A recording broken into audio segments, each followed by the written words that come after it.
Joanne, would you please call the roll? Sure. Commissioner Ernst, Yes. Commissioner Engel, Here. Commissioner Rollins, Here. Commissioner Vogelsang. Here. Commissioner Wright is absent this evening. Commissioners, any changes to the agenda?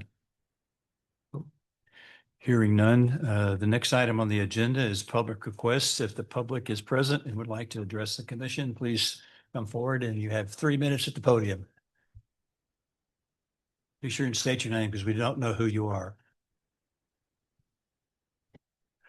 Hello, Robert Duquette, 5351 Northwest 3rd Terrace. Thank you, commissioners. Hopefully everybody had a good Thanksgiving.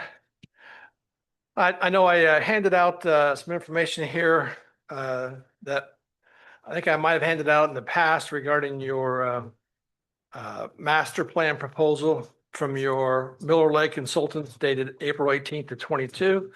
And I was just handing this out in reply to some of the comments that were made at the end of the last meeting, just to reaffirm what the priorities were that were identified by your consultant, Miller Lake. And the fact that you had 7 or 8 different criteria that were ranked. The district RFI, needs assessment, beach and park district, and so on, were all addressed. Number 1 was trails, number 2 was golf, 3 was nature preserve, 4 was golf, golf learning center, and 5 was open space. So actually, with golf as the core, you get 3 for 1. You get open space, you get golf as number 2, and golf as number 4. So I'd like to point that out. Also, it's noteworthy on there that there's no skate park listed on there. And I had handed out previously something on page 2 that I had given to you, data from the city. And I have the city's information there directly from them, showing that for the last 2 years, there's been 24 or 25 residents that actually have bought passes to use the skate park. I've been by there at least a dozen times since this was brought up. I have seen one person there the entire time.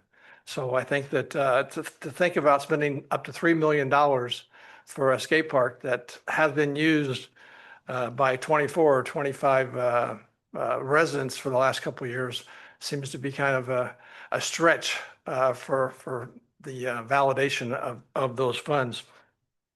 The other question that I know myself and some of my neighbors have had is that although the skate park was not proposed to be near my particular residence, but there's 4 condo buildings that are adjacent to that property. And to my knowledge, nobody from the district has contacted in general any of those residents, either the board members or the actual residents themselves. And so they are somewhat concerned about that. And some of them have signs out in front saying no skateboarding. So again, something to think about when I think about compatibility. And the last thing, there are some questions about the east side plans, and you have indicated before what your plans are, but have they changed? Is there a wish list? Is there a cost estimate on some of these things on the wish list? Just something that some of the people were wondering, what you have going on. Thank you for your time. Thank you, Mr. Duquette. Seeing no other public in the audience, the next item is the approval of minutes of the previous board meetings. Move to approve. Second. Any further discussion? Hearing none, Joanne, would you please call the roll? Sure. Commissioner Ernst, Yes. Commissioner Engel, Yes. Commissioner Vogelsang, Yes. and Commissioner Rollins. Yes, Motion passes 4-0. thank you. Under the first order under regular business is the RFP for cell tower discussion. Brianne, would you want to kick that off? I sure will. Thank you, Commissioner Rollins. Page 5 of your agenda packets is a brief memo outlining the history of this discussion about a cell tower at Sugar Sand Park. I did put together a memo with some questions about the scope. I provided a draft of the scope for this RFP, but wanted to get some clarity on some of these issues from the board before we advertise this. Starting with the financial expectations and the minimum requirements, there are some general averages that you can find in different agreements throughout the state of Florida with different municipalities. I didn't know if the board wanted to put a minimum that they're expecting to get from this in the RFP, or if you wanted to leave it open. Commissioners, Steve? Looking at the industry averages, I think we should set a minimum of $20,000 based on what I see here. That seems to be the minimum that other entities are getting. And I would just go down and take those as our baseline, you know, to be no less than Those are the minimum minimum requirements. that are set forth here. Okay. Sue? Are any of our other parks having connectivity problems like we do at Sugar Sand? I haven't had issues at other parks per se. I'm on Verizon, so I don't know if that makes a difference, but definitely, you know, Sugar Sand has its connectivity issues. Yeah, and I've spent time in, De Hornley and haven't had any issues over there. Okay. Not to say that there could not be, but I have not had any issues. Craig? Yeah, here's my thought on it. I'm more concerned about just our overall workload, whether I think it's an opportunity which I'd like to pursue, the cell phone tower, but I'd make it for all the parks. But I'd also kind of broaden it a little bit too, and give it a longer runway, but let's defer it a little bit. Specifically for Sugar Sand, this whole softball field complex is going to change things. And I think we've come to the conclusion that yes, we need to have a softball complex. A little concerned about cutting down all the trees, but it still makes the most sense to put it there. We've agreed to that. We signed an interlocal agreement on that. In the long run for the community, it's probably the right thing to do. And it's probably also the right thing to do a cell phone tower if cell phone is the way of communicating rather than satellites. But I wouldn't commit to doing anything right now until we know where we're going with that softball complex and what infrastructure is going in on out there. And if it does go in Sugar Sand, it really should be obscured, you know, rather than a big metal pole sticking up in the air. I think, you know, we've talked a lot about nature, the environment, and making it, you know, indiscreet. They do a lot of cell phone towers around the area. One's a tree, another one's a flagpole, another one's a cross over on Camino Real. I would like to have it, you know, invisible to the naked eye. That costs money to do that. That said, the concept of getting 20 or 25,000 is nice, but I think it also comes with a mandate that you have to leave access 24/7 for them. And that means opening the park. That means doing some things. We have to kind of be aware of what they're going to do. All these things take a lot of good thought. And rather than kind of jumping right into it, I'd like to defer it a little bit longer. I'd like to see where we go with what we're doing. Our priority is to focus on the softball fields, the gymnasium, the soccer fields, the first east side. We got a lot on our plate, and this is kind of controllable. And I'm just thinking it would be better to push it. The only other thing I'd say is possibly if we do go forward with it, is I'd like to see it broadened a little bit in the sense that, yes, it's not just cell phone towers. What other services are we missing in the parks? You know, I think there is a need for internet. I think there's a need for cell phone charging stations. Those are as well as, you know, food services. You know, the pickleball center at Pat's Reef is ideal for someone to provide coffees, drinks, and stuff like that. And I think it would be better served by someone, an independent running it, who can, you know, have a robust business, and that could happen at any of the parks. But kind of making a little broader, let's see what we get. We don't have to take everything. We just say, okay, what kind of package deal can others offer us? But once you open that can of worms, it's kind of like what we did this last time. It's a lot of work. I just don't want to take away from the priority focus. So I'd recommend deferring it a little longer. Sue? I like all your ideas, Craig, but like the other, the last RFP that we put out, I think we have to be very specific and on location and services. I think if we start putting out an RFP for food service and a cell tower and everything, it's going to wind up like the last RFP. And I think we have to be a lot more specific. I agree with that. I think maybe it's a bigger discussion on what do we want? Okay. And before we get into that, narrow it up very much. Okay. But Yeah, and great ideas and good comments, Greg. The one concern I have, and it's been presented to me by several different individuals, is the safety issue of not being able to have cell service in Sugar Sand Park, and in the event of an emergency. I know we have rangers around there with defibrillators and first aid kits.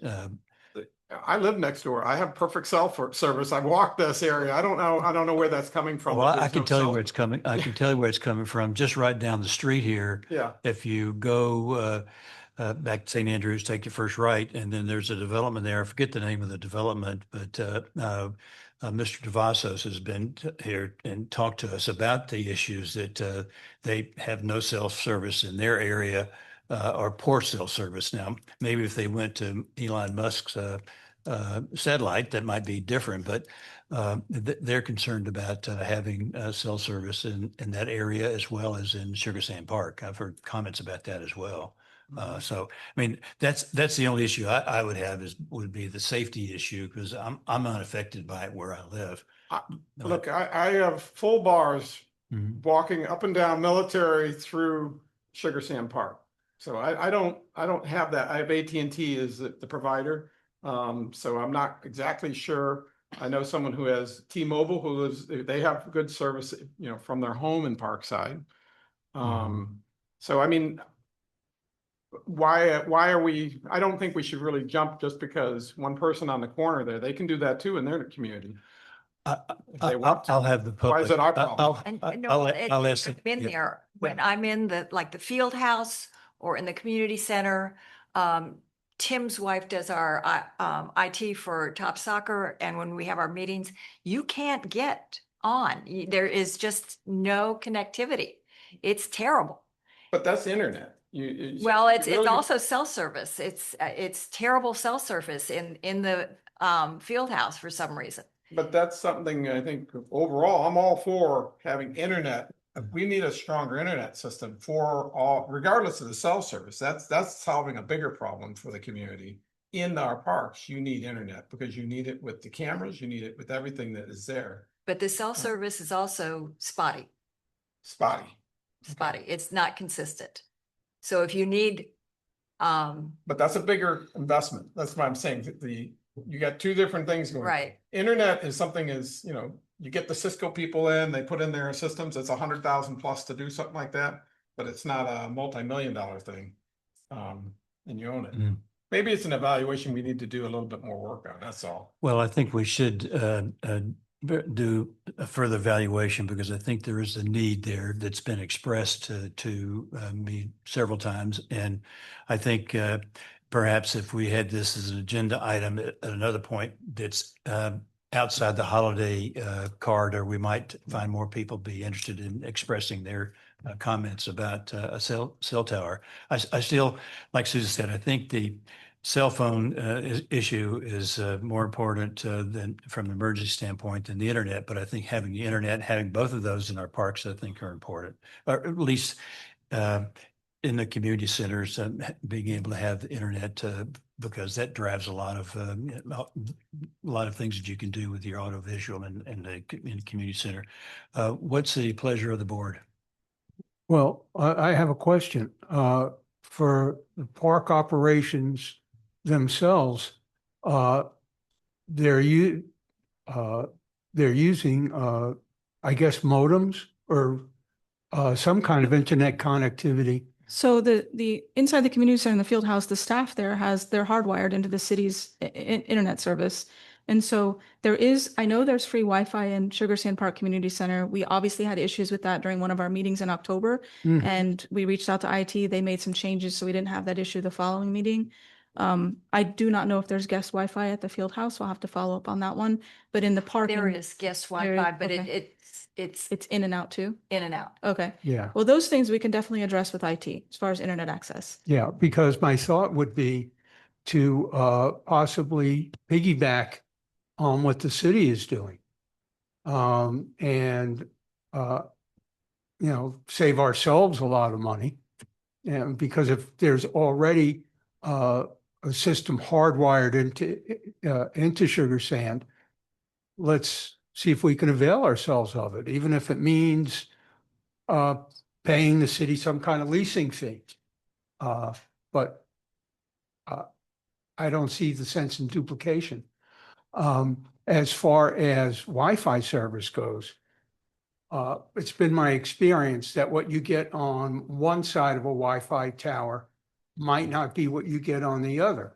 I know if I'm coming down Palmetto Park Road around I-95, my service blacks out. So this is something that would be addressed by a tower at Sugar Sand. So this is something we have to explore. But I agree with you, Susie. We need to have guardrails, and we need to know exactly what we want and pursue it at that level. As far as food and all these other ancillary services, we could have food trucks come in, but I think that's a subject for a different day. But that's Well- where I am now. Well, the issue is, Brian put together information that if we wanted to do an RFP and so I present to the commission, is this something you want to move forward with? And if so, then we'd need to take a look at the actual RFP. If you want to table that for another time, unless somebody would like to put up a motion. I'd make a motion to table it until later this year. Primarily We're almost focused, out of time this year. because We have one meeting left. yeah, well, I mean, no, later 2026. Okay, because- gotcha. Yeah, I want This to. fiscal year. I'm really saying I want to find out where we're doing on the softball side of things, what we're doing out there, where all that construction's going.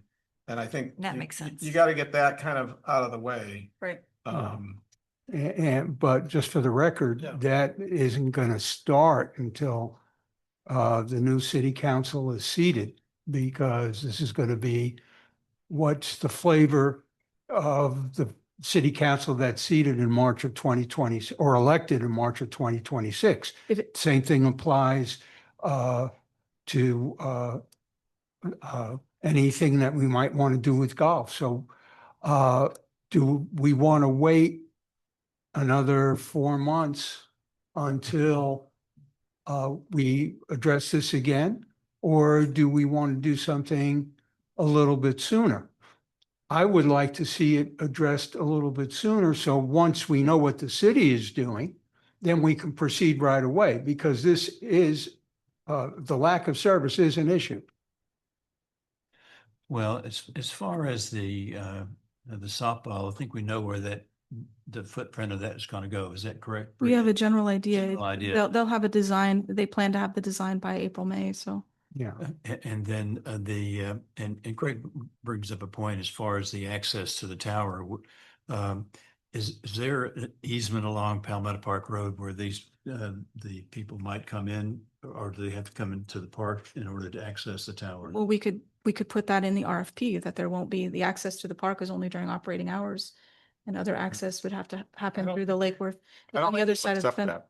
Right, I mean, but if those are things Yeah. that we want to make sure we put in there, we can do that and see if anybody does respond to it. Yeah, we'd have to have some kind of maybe an electronic access system. But again, this is for when we decide exactly what we want in the RFP. But you would have to have some kind of access, like a key card or something of that nature, say at if not Palmetto Hill Road, maybe the gate over at Camino Real. You know, it seems the most logical thing to do, if that was permittable, would be to have them go directly to the tower without coming into the park. If there was an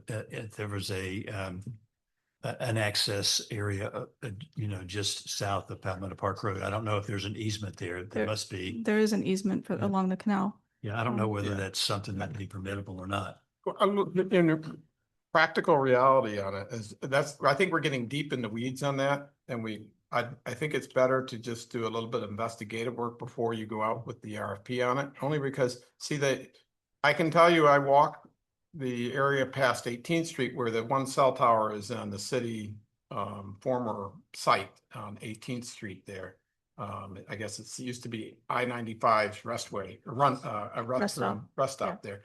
That tower is the gate is open there, I would say 3 out of 5 times, Sundays, Saturdays, anytime, and it's just a chain link fence.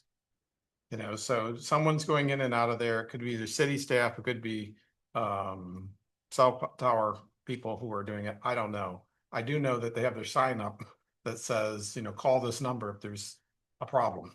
But I think there's some details here that it's more important to me that we stay focused on the other things we have to do, rather than getting into this RFP and kind of flushing out all these details. Waiting another 6 months, 4 months isn't bad to me. I think it's a good thing. And I'd still include, if you're gonna do cell towers, look at the other locations for cell towers. A package deal is better to a bidder than just one. Well, So, putting up a cell tower where it's really not needed isn't necessary either. So, well, that's for them to determine. yeah. It- Well, I mean, not necessarily. I mean, because you're talking about the aesthetics of it, and you know, and if you get into a place like DeHarnley, there's really no way to conceal that tower. But anyway, there's a motion that's been presented. Craig, would you repeat the motion since we've had some discussion? Yeah. Well, I want to get the pleasure of the board. What do you want to do? So- Well, we could have a second, or it could die for lack of a second. Is there a second? Well, if you want a motion that we're talking on more for Joanne's Well, you clarification. You good with that? Or- You indicated a motion. Okay. Want to read back what it was, Joanne? He just said to table this RFP to later this year in 2026 All right. fiscal year. That's sufficient? Okay, do I hear? I'll second that because Second, it's all kind of right. like, there's no date certain. Yeah, could be 4. Yes. Yeah. All right. Discussion? Hearing no discussion, Joanne, would you please call the roll? Commissioner Ernst, Yes. Commissioner Engel, Yes. Commissioner Rollins, Yes, Commissioner Vogelsang. Yes. Motion passes 4-0. begrudgingly. Could be sooner, but. Yeah, well, I think it's something that we cannot forget about. In the meantime, I would like to suggest that, you know, staff look at the options on where this might be and some things that we haven't thought about, you know, as far as access to it, to which that was a good point, you know, how would they, because I don't think they would be acceptable to not being able to access it after hours when the park's closed if there was issues with the service. So, next item on the agenda is the district annual report. Commissioners, page 15 of your agenda packets is a brief memo highlighting this is our first year doing the annual report. This is for fiscal year 2024 to 2025. That was also the first year that we adopted goals and objectives for the district as part of the Florida statute that was passed the prior year.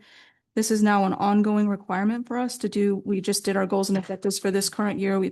The board voted on that through resolution in September. So this is our annual report again for fiscal year 2024, 2025 that ended September 30th, 2025. I will have Mr. Gorin read the resolution onto the record.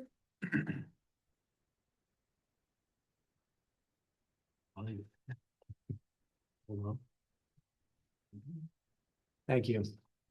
If I may, Mr. Chair, Yes, the resolution for the record is number 2026-01, which for the record reads as follows. It's a resolution of the Board of Commissioners of the Greater Boca Raton Beach and Park District adopting the annual report for the fiscal year 2024 to 2025, attached here to as Exhibits A, in compliance with Section 189.0694 of the Florida statutes, directing the district's executive director to take any and all action necessary to effectuate the intent of this resolution, providing for conflict, providing for severability, and for the record, providing for an effective date 2026-01 on the floor for consideration. Thank you, Mr. Chairman. Thank you. thank you. I move we adopt resolution 2026-01 with regard to our annual report. Second. Been moved and seconded. Further discussion? Um, Hearing I none. do. Oh, Brianne, thank you. Again, you have done an incredible job with the help of your staff, and it was very detailed, and I think other special districts would be jealous. I appreciate that. It's our first year doing it. Hope I did it right. They did not really define the parameters of these things in in this legislation, so we'll find out if we did it right soon. Well, the good thing about the report too, in addition to doing it right, we hit our points that we had proposed and did that. So, and that's largely due to an executive director who's leading the charge and the mighty commissioners that we have that support the director's initiative. So, it's been moved and seconded. Joanne, would you please call the roll? Sure. Commissioner Ernst, Yes. Commissioner Engel, Yes, and Commissioner Rollins, Yes. Commissioner Vogelsang. Yes. Motion passes 4-0. Thank you, Commissioners. Next item is the Executive Director salary discussion, beginning on page 26. And there's an outline there that was presented by our Executive Director, as well as the survey that was done in 2022, the compensation study. I would just preface any further discussions by saying that we are so fortunate to have the Executive Director that we do have, and the follow through that she has with things that we put on the table and execute. So I would open the floor for discussion. Sue, looked like you had your hand up and ready to say something. Brianne, you have done an incredible job.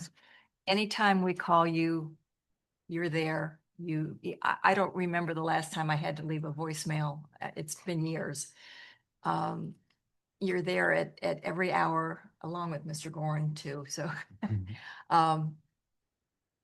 your attention to all the different projects that we've had and how you've had them with your staff, of course. You've utilized staff and you've involved all of us.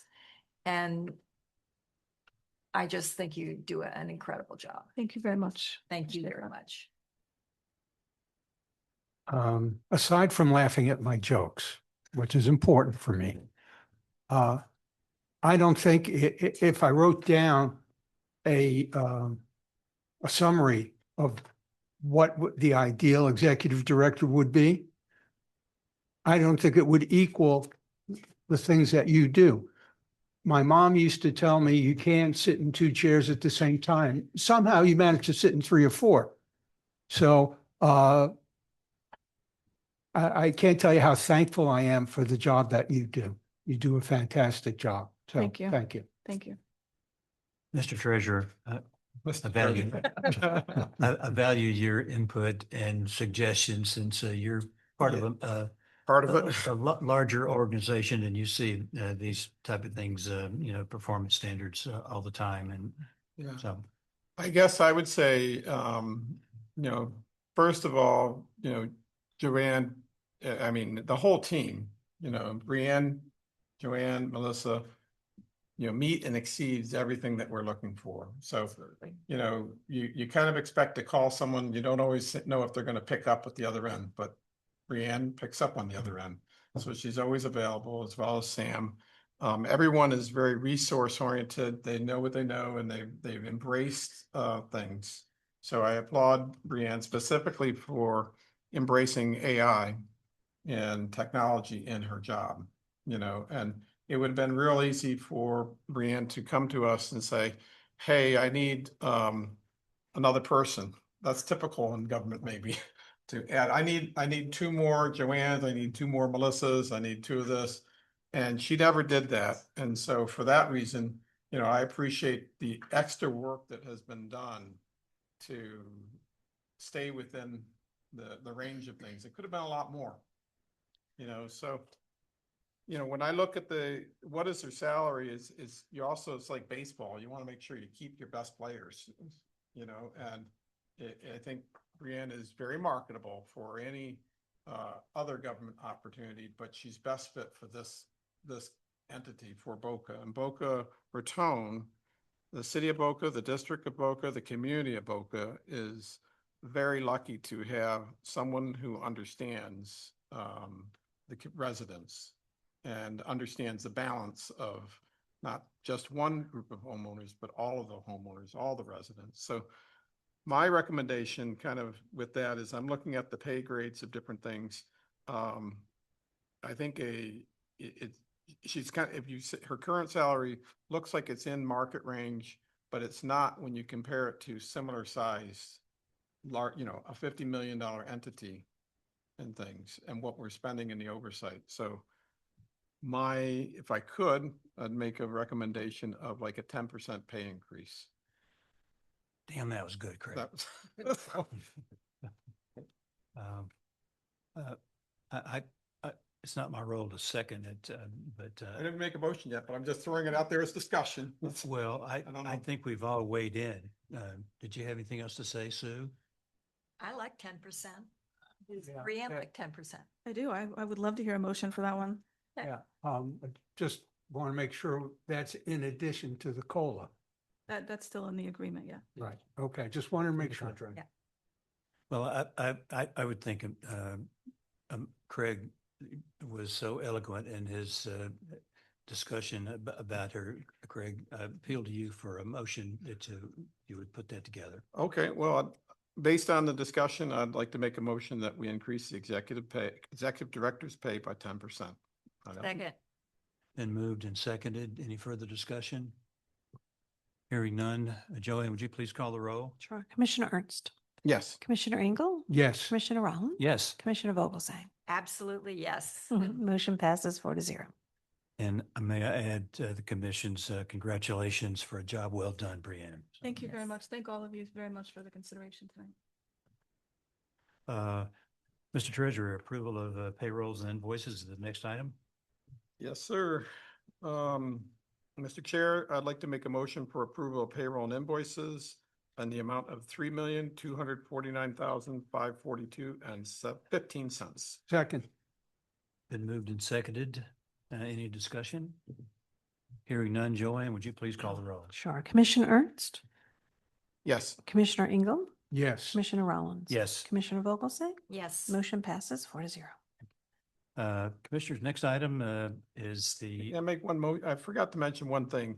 The payment is very large. I just want to point out that this includes our community redevelopment agency contribution of 3,150,000 roughly. So, yeah. I'm not exactly sure about that, but it's required. We're meeting our requirements. Yeah. Statutory requirement. statutory requirements. But at least we have in 2 successive years gotten some financials from the community redevelopment agency. So for whatever good that does us. Yep. Thank you, Craig, for those, that's sidebar there. Reports and discussion items, Executive Director, you're first. Commissioners, just a few items tonight. First of all, I want to thank all of you for your consideration. It's a pleasure to work for each of you and with each of you on all the projects we do. And just seeing a lot of your visions brought to life this year with the pickleball complex, the traffic garden, the playground at Patch Reef, all those projects are so meaningful to the community, but none of this would happen without your guys' support and involvement in the community. And I think a lot of times that goes unnoticed, but what you guys do has been, it keeps all of us going, and your support keeps all of us going and working on these things. So thank you very much. I wish I would have prepared some better notes on that, but thank you tonight. The benches that were donated by Victor Kahn for Ocean Strand in memory of his family member, those were installed. The family was notified that the benches are out there. I believe they live at the towers next door, so they probably have already visited that site. I haven't been able to get out there yet, but hopefully I'm out of this walking boot and I can actually walk our parks very soon. There was 2 benches that were at the waterfront. We relocated those to the traffic garden just for some additional seating. Had a chance to go to the traffic garden last week during the break. And it was nice to see everybody out there. Some people walked to the area, some people drove there. The benches were used, the bleachers were being used. So it was a nice little addition to that corner.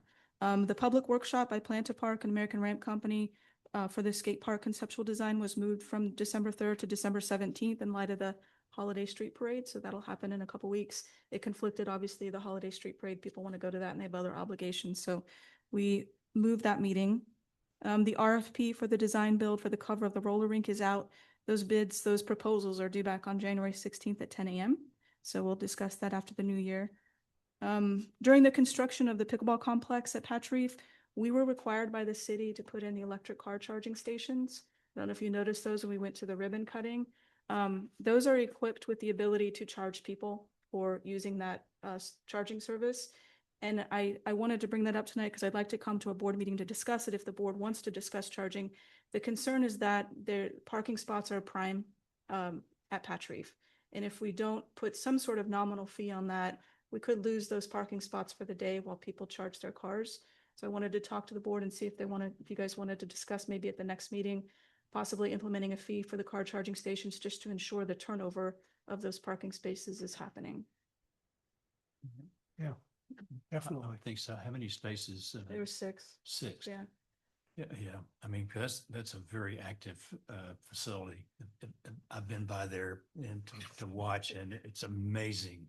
And it's constantly that's probably one of the It's actually 8. Sorry, I missed 2. 8. Yeah. Well, Even more. Steve, and everyone else, anybody, Sue? I have a question. What would the revenue stream be for the if we charged for the EV? Well, I think it'll be nominal, but I'll bring back some options that they have for these machines and what other places charge at the next meeting, and we can talk about the impacts. I haven't done scenarios yet, but it would be just a nominal. I think the biggest focus for us would be to make sure those parking spaces are being turned over for others to use during Okay. the day. I think it's a good idea. Yeah, also, something to discuss is some kind of time limit on how long, people can charge their vehicles. Because otherwise, people will pay $15, and I'm just picking a number, but people might pay $15 so that they can have their car there and they don't have to worry about moving it, and they're playing pickleball for a couple hours or attending some other event for a few hours. So that's something else I think that needs to be discussed. We'll bring some information back at the next meeting.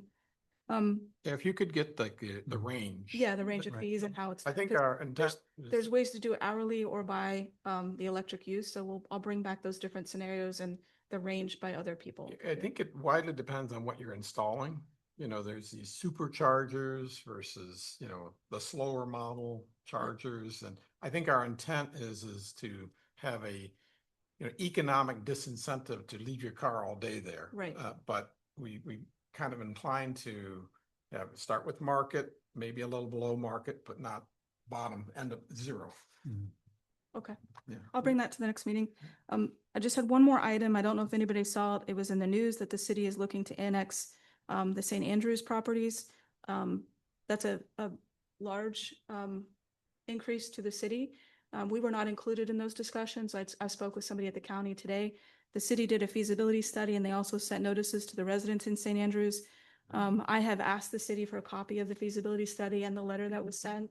My understanding is that it talks about how there's the lower their property taxes because the city has such low taxes. But I also did reach out to the city to talk about a discussion as far as if that were to take place, obviously the rest of the residents are subsidizing their use of beaches and parks at that point because they won't be paying Beach and Park District taxes. So it's something that I think we should discuss with the city. We're going to watch that and see what happens. And when I get that information from the city, I will forward that out to all of you to take a look at it. Maybe something we want to talk about as far as direction and working with the city on this.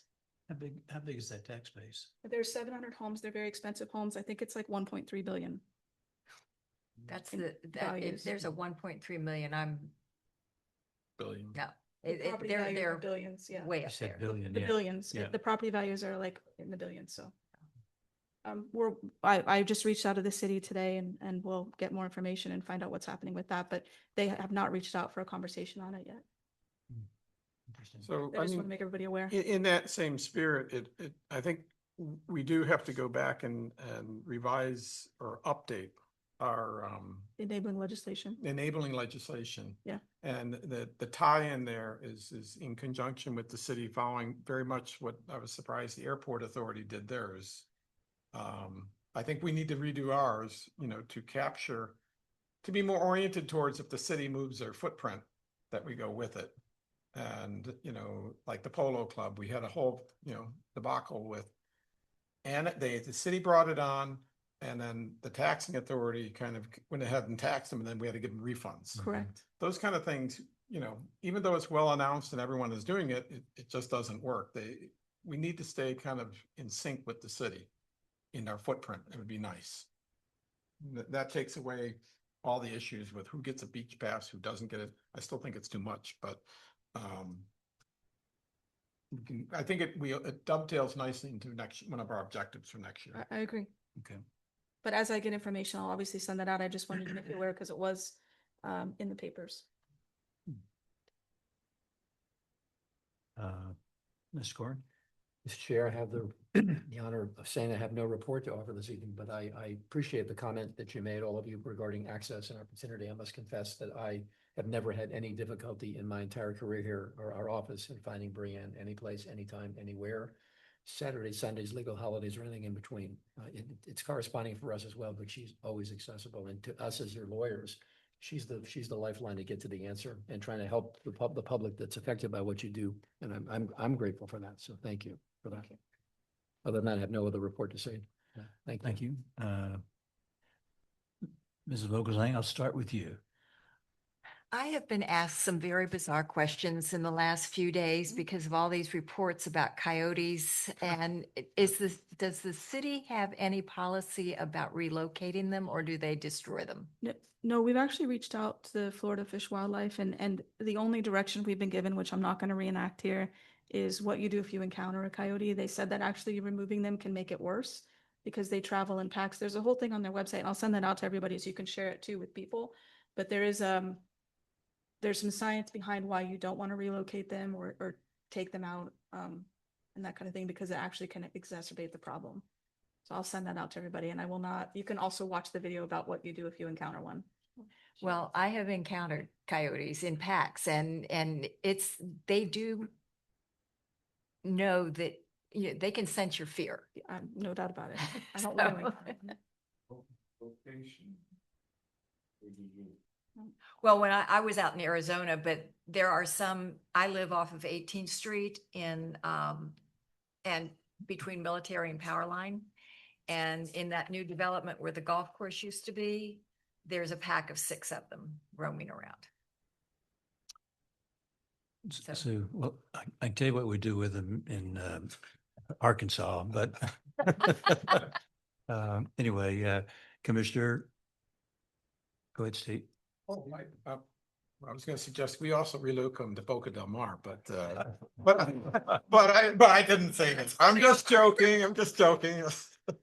I'll keep it, Craig. I'm sorry. I got out of order. We're going to go this way. So you're This way, okay. Yeah. Well, no, I have no report. Thank you. okay. Mr. Ingram.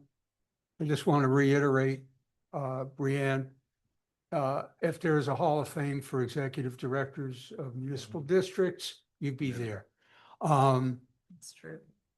Something that we need to talk about at some point in the future is the situation in Tallahassee with regard to property taxes. I took a look at, Brianne, at what you sent us. 40% of our revenue comes from residential properties.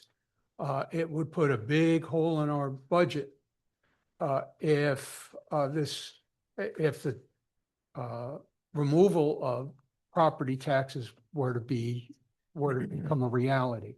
So I think at some point we need to discuss what our options are. Also, at some point, I think we should invite our